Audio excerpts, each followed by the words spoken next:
another question for you, which links really into that key well-being question is, what are the connections, what are the links between both financial well-being on the one hand and mental well-being on the other?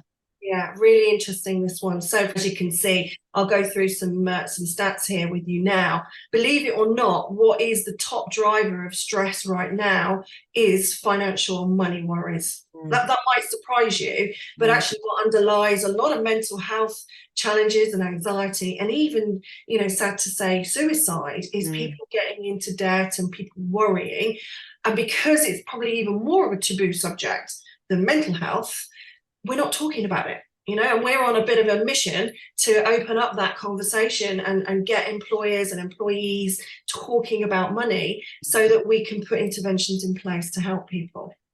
Okay, let's have a look at the next scary one. Believe it or not, 1 in 5 employees state that money worries is now impacting their job, their ability to do their job. So if you think, you know, people are worrying, perhaps not sleeping at night, maybe falling out with partners and, you know, over money, they're then bringing that challenge and anxiety into the workplace. That's going to have a massive impact on productivity and their motivation and getting out of bed in the morning, all of those things. And it's very true. And we're starting to see more and more of this now being brought into the workplace.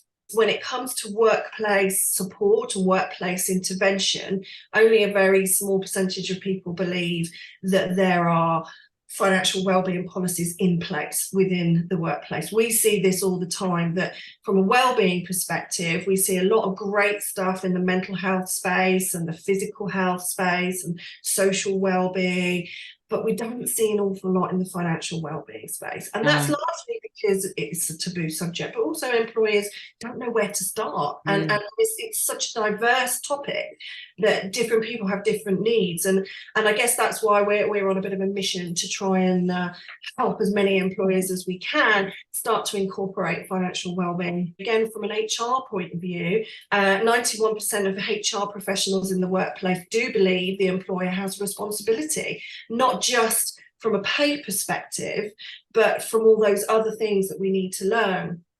You know, we see lots of employers with great employee benefits, but people don't know what they are or how to use them or whether they're relevant to them, because the lack of education, it's the education bit that's kind of missing, really. So yeah, trying to encourage employers to think about how we can include that as part of the wellbeing strategy.